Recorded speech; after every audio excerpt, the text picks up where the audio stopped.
Welcome to the Making Sense podcast. This is Sam Harris. Okay, well, I want to say something about the Sam Bankman-Fried fiasco. As many of you know, I spoke to Sam once on the podcast. We also put that conversation on the Waking Up app. We've since removed it from the app because it really no longer belongs there, given what happened. But it's still on the podcast.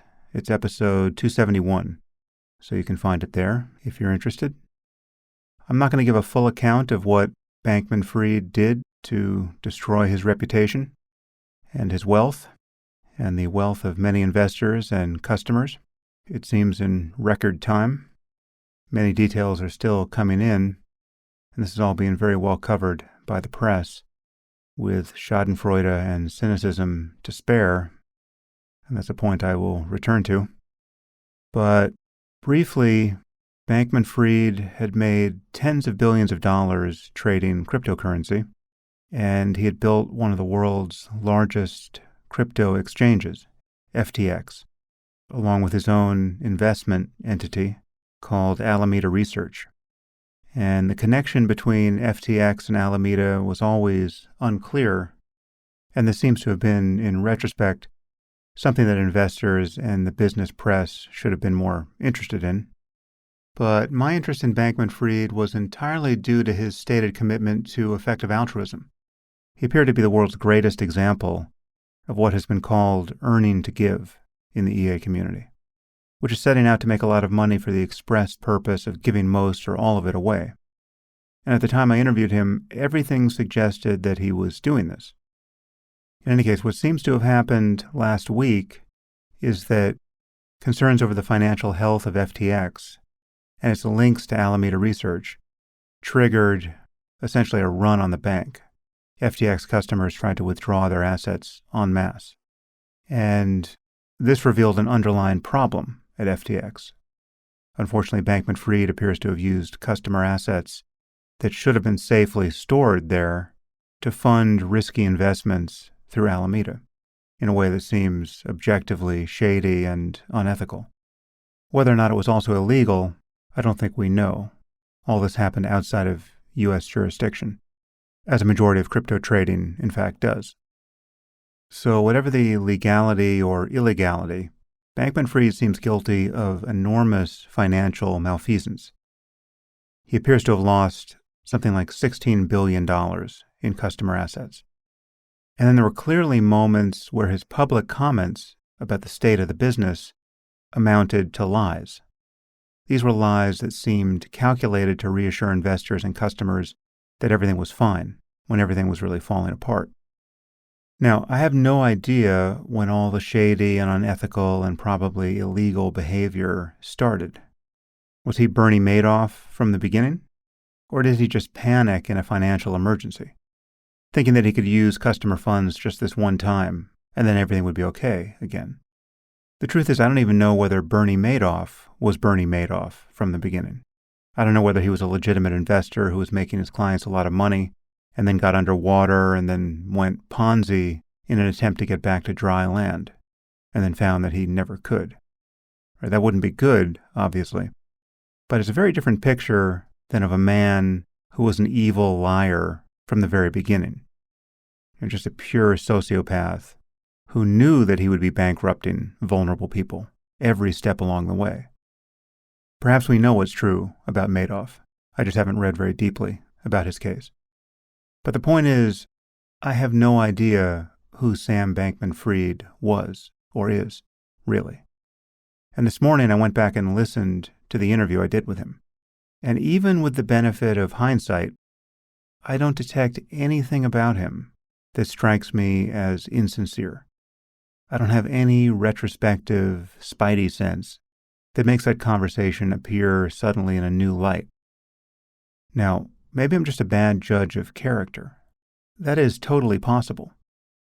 I've had people much closer to me than Sam Bankman-Fried, who I've never met and only spoken to twice, once being on that podcast. I've had people much closer to me, people I've worked with, and people who are actual friends, behave in very strange ways that have totally surprised me. And some of these people have large public platforms and have done things in recent years that I consider quite harmful. I've commented about some of them, and I've held my tongue about others. And frankly, I'm still uncertain about the ethics here. What sort of loyalty does one owe a friend or a former friend when that person is creating great harm out in the world? Especially when you yourself have a public platform from which to comment on that harm, and are even being asked to comment. I mean, is it appropriate to treat them differently than one would treat a stranger who is creating the same sort of harm? I don't know. You can probably guess some of the names here, but COVID alone has caused several of my friends and former friends to say and do some spectacularly stupid things, and I haven't known what to do about that. However, my point is that I've been very surprised by much of this behavior, so perhaps I am a bad judge of character. However, in the case of Sam Bankman-Fried, I had no prior exposure to him. That podcast conversation was the first time I ever spoke to him. He was simply someone who had been ripped from the pages of Forbes magazine and promoted by the most prominent people in the Effective Altruist community. And I had no reason to suspect that he was doing anything shady behind closed doors. And it appears that many of the executives at FTX didn't know what he was doing. And the venture capitalists, like Sequoia and Lightspeed and SoftBank and Tiger Global and BlackRock, who gave him $2 billion, clearly didn't know what he was doing. And again, when I listen to my interview with him now, I don't detect anything that should have been a red flag to me. Of course, none of this diminishes the harm that Bankman-Fried has caused. As far as I can tell, the accounting is still pretty murky, so it's not clear where the money actually went. But as I said, he appears to have lost something like $16 billion of customer funds. That's a lot of money. And it's quite possible that some people who listened to my podcast with him could have been so impressed by him and his story that they invested in or through FTX. I would certainly be unhappy to learn that that had happened, and I would deeply regret any role that my podcast played there. But again, I just listened to the conversation this morning, and I still don't hear anything that should have caused me to worry that Sam Bankman-Fried or FTX was not what they seemed. Now, beyond the immediate financial harm he caused, Bankman-Fried has done great harm to the reputation of effective altruism. The revelation that the biggest donor in the EA universe was not what he seemed has produced bomb bursts of cynicism throughout tech and journalism. All of them quite understandable, but also quite unwarranted. First, let me be clear about my own relationship to effective altruism. I've said this before, but I view EA as very much a work in progress, and I have never been identified with the movement or the community, and have only interacted with a few people in it, mostly by having them on my podcast. And as I said to Will McCaskill, the movement has always seemed somewhat cultic and too online for me to fully endorse. Some of its precepts seem a little dogmatic to me. What I've taken from effective altruism has really been quite simple and can be distilled to 2 points. The first is that some ways of helping to reduce suffering are far more effective than others, and we should care about those differences. For instance, it's quite possible that trying to solve a problem by one method will be 10 or even 100 times more effective than trying to solve it by another. And in fact, some ways of trying to solve a problem will only make the problem worse. Now, this is such an obvious point that it seems insane that you would need a movement to get people to understand it. But prior to EA, most philanthropy seemed to be basically blind to any rational metrics of success. In fact, many charities are governed by perverse incentives. They can't afford to solve the problem they're ostensibly committed to solving, because then they would go out of business. Effective altruism, at least in principle, represents a clear-eyed view of what it takes to do good in the world, and to prioritize the most effective ways of doing that good. The second principle, which more or less follows directly from the first, is that there's a difference between causes that make us feel good, that are sexy and subjectively rewarding to support, and those that reduce suffering and death most effectively.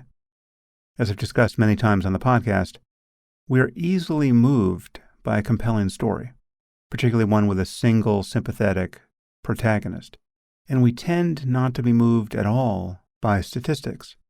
So if you tell me that one little girl fell down a well, and I can do something to save her right now, well, I'm going to do more or less whatever it takes, especially if that girl lives just a few blocks away from my home. But if you tell me that 10,000 little girls fall down wells every year, and most of them live in Tanzania, I'm not sure what I'm going to do, but it's not going to sweep aside all my other priorities for the day. I might just go get some frozen yogurt in an hour. And if you do convince me to support a charity that is working in Tanzania to save these little girls, however big a check I write, the act of writing it is not going to be as subjectively rewarding as my helping my neighbors save one little girl. It might be 10,000 times more effective, but it will be 10,000 times less rewarding. Okay, this is a bug, not a feature of our moral psychology. We are just not built to emotionally respond to data. And yet the data really do indicate the relative magnitude of human suffering. So on this point, effective altruism has convinced me to give in a way that is unsentimental, in that it can be divorced from the good feelings I want to get from supporting causes I'm emotionally connected to. It's caused me to commit in advance to give a certain amount of money away every year. In my case, a minimum of 10% of my pre-tax income. And in the case of Waking Up, a minimum of 10% of our profits. And to give this money to the most effective charities we can find. As I've said before, I even said this in the intro to the episode with Sam Bankman-Fried, committing in advance to giving a certain percentage away to the most effective charities, and then giving whatever I want to less effective causes, to which I might be more emotionally attached, this has really transformed my ethical life for the better. Because I now experience giving money to a children's hospital or to some person's GoFundMe page more or less like a guilty pleasure. It's like I'm splurging on myself. That money could be going to the most effective charities, but selfish bastard that I am, I'm just helping a single individual who may have been the victim of an acid attack in Pakistan, right? It's hard to capture the psychology of this until you experience it, but it has transformed my thinking about many things, about wealth and charity and compassion. And exactly none of this is put in jeopardy by the discovery that Sam Bankman-Fried was guilty of some terrible investment fraud. Again, I'm still not sure what happened with him, whether he was exactly what he seemed, but then freaked out in the midst of an emergency and started lying and stealing in an attempt to get out of it, or whether he's a pure con man. But neither of these possibilities has any implication for what I've taken from effective altruism. And the same would be true if there were unhappy revelations yet to come from other prominent people in the EA community. This would be very depressing, but it would have no effect on how my thinking about ethics has changed for the better. Here's an analogy that might make this a little clearer. Imagine a very prominent scientist or a group of scientists is found to have faked their data. This happens from time to time. Imagine that the scientist in question has been so influential and the fraud was sustained for so long that a Nobel Prize now has to be rescinded, and an entire department at Harvard shuttered. Would this say anything about the legitimacy of science itself? Of course not. However, I'm now seeing a lot of people respond to the Bankman-Fried debacle as though it reveals that the very idea of effective altruism was always a sham. It's as if people are concluding that no one is ever sincere in their attempts to help others, or that there are no better and worse ways of doing good in the world, certainly not where charity is concerned. It's all just virtue signaling and reputation laundering and sanctimony and lies. There appear to be many very selfish people who didn't much like hearing about someone giving most or all of his wealth away, who now feel totally vindicated in their selfishness. They seem to be thinking all those effective altruists were just pretending to be better than me, and they're not. They're actually worse, right? Because they can't be honest about their selfishness and hypocrisy. Over here in the real world, we're just all in it for ourselves, and that's fine, because that's all that's possible. Anyway, this is all just morbid and obtuse. Just as you can know that science is a legitimate enterprise because you can actually do science, you can know that effective altruism is legitimate because you can actually do it for the right reasons. As damaging as fraud can be in both domains, no case of fraud can put either domain in question. Fraud has no logical relationship to either enterprise. Scientific frauds are not science. They're frauds, and the corrective to them is real science.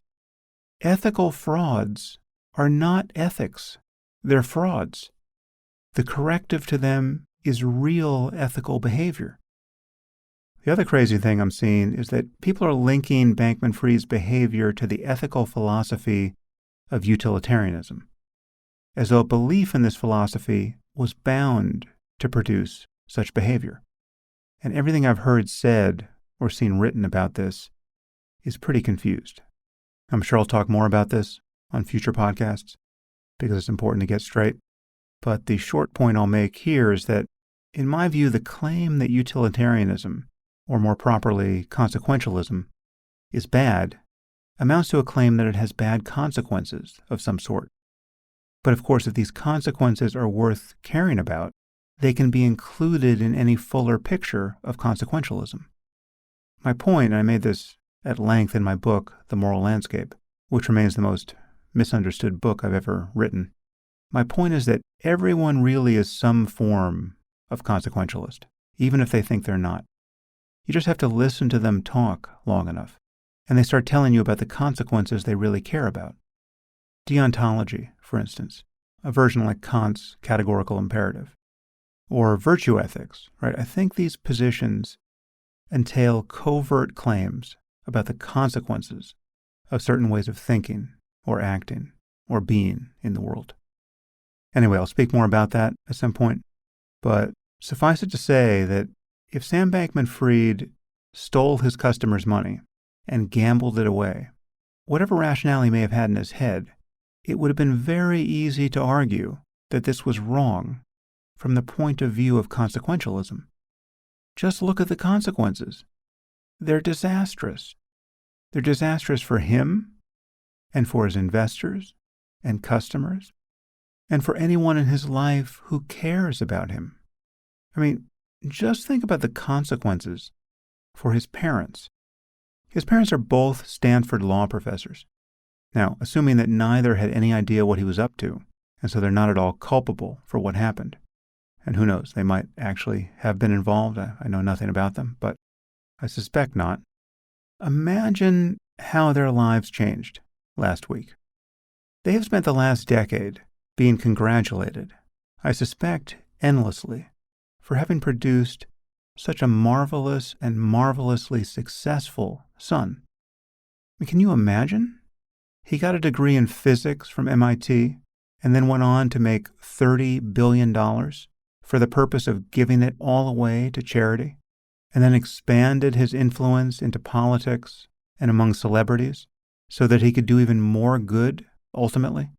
He's hanging with Bill Clinton and Tony Blair and Tom Brady and Giselle, but rather than being just a starfucker or an ordinary rich guy, he is laser-focused on making money to solve the world's most pressing problems. Can you imagine how proud his parents were? And now their son is the next Elizabeth Holmes, or worse? I mean, you just have to consider the lives of these two people, and this is a fucking Greek tragedy. But of course, the harm has spread much further than that. Anyway, those are my thoughts at the moment. I will definitely speak more about these issues on future podcasts. And I'd be happy to hear suggestions for anyone who I might speak with who could take the conversation in new directions.